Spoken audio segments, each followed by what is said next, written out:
Hi friends, இன்றைக்கி ரொம்பவே டேஸ்டான ஒரு பூரி ரெசிபி பார்க்க போகிறோம். நார்த் இந்தியன் ஸ்டைலில் உருளைக்கிழங்கை வச்சு சூப்பரான ஒரு மசால் பூரி செய்ய போகிறோம். அது எப்படி செய்கிறதுன்னு வாங்க பார்க்கலாம்.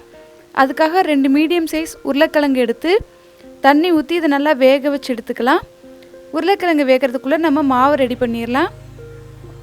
ஒரு அகலமான பாத்திரம் எடுத்து அதில் 2 கப் அளவுக்கு கோதுமை மாவு சேர்த்துக்கிறேன். இது கூடவே 2 ஸ்பூன் அளவுக்கு வெள்ளை ரவையை உள்ளே சேர்த்துக்கிறேன். எப்போ நம்ம பூரி செய்யும்போது ரவையை சேர்த்துக்கிட்டோம் அப்படின்னா நமக்கு கொஞ்சம் கிறிஸ்பியாக கிடைக்கும்.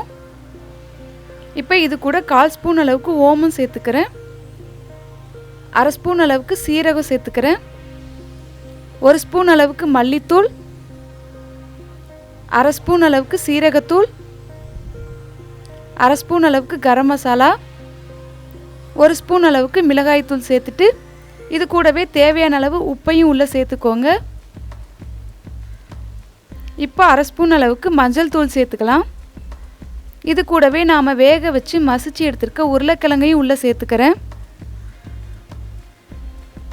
இப்போ பொடியாக கட் பண்ண கொத்தமல்லி தழையை எடுத்துருக்கேன், அதையும் உள்ளே சேர்த்துக்கிறேன். இது எல்லாத்தையும் சேர்த்து நல்லா பிசைஞ்சு எடுத்துக்கலாம். கொஞ்சம் கொஞ்சமாக தண்ணி சேர்த்து நம்ம எப்பயுமே சப்பாத்தி பூரிக்கெல்லாம் மாவு ரெடி பண்ணுவோம்ல, அந்த மாதிரி ரெடி பண்ணி எடுத்துக்கோங்க. இப்போ மாவு ரெடி ஆயிடுச்சு. இதில் 1 ஸ்பூன் அளவுக்கு எண்ணெய் சேர்த்துக்கலாம். எண்ணெய் சேர்த்ததுக்கப்புறமா 1 நிமிஷம் நல்லா இதை பிசைஞ்சு கொடுத்துக்கோங்க. எண்ணெய் எல்லா பக்கம் அப்ளை ஆகிற மாதிரி இப்படி நல்லா பிசைஞ்சு ஒரு 1/2 hour அப்படியே ஊற வச்சுருங்க. இப்போ 1/2 hourக்கு அப்புறம் நம்ம பூரி செய்ய ஆரம்பிச்சிடலாம். இப்போ 1/2 hourக்கு அப்புறம் நம்ம மாவு எல்லாத்தையுமே உருண்டையாக பிடிச்சி வச்சிடலாம்.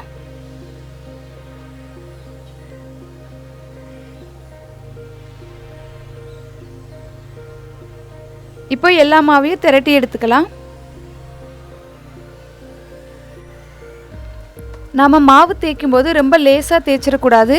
அப்படி லேசாக தேய்ச்சிட்டோம் அப்படின்னா போட்டு எடுக்கும்போது அப்பளம் மாதிரி ஆயிரும். அதே மாதிரி ரொம்ப தடிமனாகவும் தேய்ச்சிடக்கூடாது. அதனால் மீடியம் சைஸ்க்கு பார்த்து தேய்ச்சி எடுத்துக்கோங்க. நீங்கள் ஒரு பூரியை தேய்ச்சி போட்டு எடுத்து பார்த்ததுக்கப்புறம் உங்களுக்கே தெரியும். பாருங்கள், இந்த அளவுக்கு கொஞ்சம் தடிமனாக இருக்கணும், அவ்வளோதான். அந்த அளவுக்கு பார்த்து தேய்ச்சி எடுத்து வச்சுக்கோங்க. பூரி போட்டுடலாம். கடாயில் எண்ணெய் ஊற்றி எண்ணெய் நல்லா சூடாக இருக்கணும். அந்த மாதிரி சூடாக இருக்கும்போது தான் நம்ம பூரி போடணும். அப்படி போட்டோன்னா தான் நமக்கு நல்லா உப்பலாக வரும். இப்போ எண்ணெய் நல்லா சூடானதுக்கப்புறம் மாவை உள்ளே போட்டுட்டு இந்த மாதிரி ஒரு சைடு நல்லா ப்ரெஸ் பண்ணிங்கன்னா நல்லா உப்பி வருது பாருங்கள். இந்த மாதிரி நல்லா லைட்டாக ப்ரெஸ் பண்ணிக்கோங்க, நமக்கு சூப்பராக கிடைக்கும். இப்போ 2 சைடு திருப்பி போட்டு கோல்டன் ப்ரௌன் கலர் வர்ற வரைக்கும் இதை நல்லா பொரிச்சு எடுத்துக்கலாம்.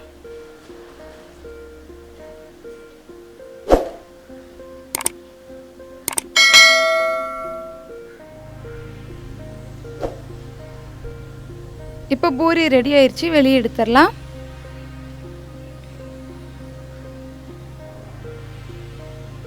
இதே போல் நாம் ரெடி பண்ணி வச்சுருக்க எல்லா மாவுலையும் மசாலா பூரியை செஞ்சு எடுத்துடலாம். அவ்வளோதான் ஃப்ரெண்ட்ஸ், பாருங்கள் எவ்வளோ ஈஸியாக சூப்பராக டேஸ்டான பஞ்சாபி ஸ்டைலில் ஒரு மசாலா பூரி ரெடி ஆயிருச்சு. இதுக்கு நீங்கள் உருளைக்கிழங்கு மசாலா சாப்பிட்டாலும் ரொம்ப டேஸ்ட்டாக இருக்கும். இதே சன்னா மசாலா நீங்கள் நார்மலாக செய்கிற ஏதாவது குருமா வச்சு சாப்பிட்டிங்கன்னா கூட ரொம்ப டேஸ்ட்டாக இருக்கும். அப்படியே சாப்பிட்றதுக்கும் இந்த பூரி ரொம்பவே நல்லாயிருக்கும். இதை கண்டிப்பாக ட்ரை பண்ணி பாருங்கள் ஃப்ரெண்ட்ஸ். ட்ரை பண்ணிவிட்டு எப்படி இருந்துச்சுன்னு எனக்கு கமெண்ட்ஸில் சொல்லுங்கள். வீடியோ பிடிச்சிருந்தால் லைக் பண்ணுங்கள். மறக்காமல் நம்ம சேனலை சப்ஸ்கிரைப் பண்ணி பக்கத்தில் இருக்க பெல் பட்டனையும் கிளிக் பண்ணிக்கோங்க. தேங்க்ஸ் ஃபார் வாட்சிங்.